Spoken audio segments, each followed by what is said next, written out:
महंगाई के मोर्चे पर लोगों के लिए रुपए में आई ताजा गिरावट बुरी खबर साबित होने जा रही है। इस गिरावट से देश के हर एक सेक्टर में होने वाले आयात अब महंगे हो जाएंगे। इससे देश का चालू खाता घाटा तो बढ़ेगा ही, साथ ही कारोबारियों की लागत में भी इजाफा होगा। इसके असर से तुरंत ही कच्चा तेल, स्टील, पाम ऑयल और दवाओं के लिए पहले के मुकाबले ज्यादा कीमत चुकानी होगी। इस मुश्किल के आने से पहले ही फिक्की की एक रिपोर्ट में दावा किया गया था कि देश में 48% कारोबारियों ने उत्पादन की लागत में 10% से ज्यादा बढ़त की बात मानी है। आइए अब समझते हैं आखिर रुपए में गिरावट क्यों आ रही है। दरअसल भारतीय शेयर बाजार से लगातार विदेशी फंड वापस निकाला जा रहा है। इससे बाजार में भी उतार चढ़ाव बना हुआ है और रुपया भी कमजोर हो रहा है। रुपए के कमजोर होने से भारत के आयात और व्यापार संतुलन पर असर पड़ेगा, जो पहले से ही सप्लाई चेन के बिखरने से महंगाई को बढ़ा रहा है। अब रुपए में अगर कमजोरी जारी रहेगी तो फिर कारोबारियों के मुनाफे घटने के साथ ही निर्यात के मोर्चे पर भी दूसरे देशों के साथ मुकाबला करना मुश्किल हो जाएगा।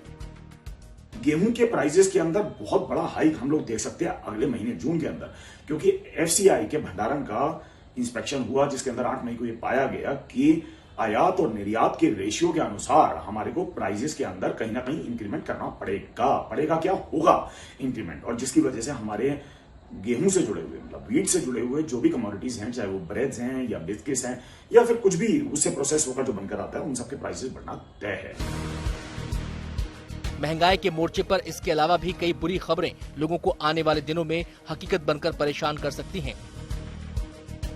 आटे की कीमतों में तेजी से आटा, ब्रेड, बिस्किट और आटे से बने प्रोडक्ट्स के दाम भी बढ़ने वाले हैं। एक साल में आटे के दाम 13% से ज्यादा बढ़ने के बाद अब कंपनियां इसका बोझ ग्राहकों पर डालने के लिए तैयार हैं। इसके साथ ही कंपनियां अपने नुकसान को कम करने के लिए 2 से 10 रुपए वाले छोटे पैकेट्स का वजन घटाने पर विचार कर रही हैं। इन प्रोडक्ट्स की कीमत बढ़ाने से बिक्री में गिरावट का जोखिम कंपनियां नहीं उठा सकती। ऐसे में वजन को घटाकर इनकी बिक्री का स्तर बरकरार रखने की कवायद के तहत ये फैसला लिया गया है। इन प्रोडक्ट्स का पार्ले और ब्रिटानिया जैसी कंपनियों की बिक्री में 40 से 50% हिस्सा है। ग्रामीण इलाकों में इस प्राइस और साइज के प्रोडक्ट सबसे ज्यादा लोकप्रिय हैं। ऐसे में कम आमदनी वाले इलाकों में कीमतों को बढ़ाने के बजाय वजन घटाकर ज्यादा दाम वसूलने का इंतजाम कंपनियों ने कर लिया है।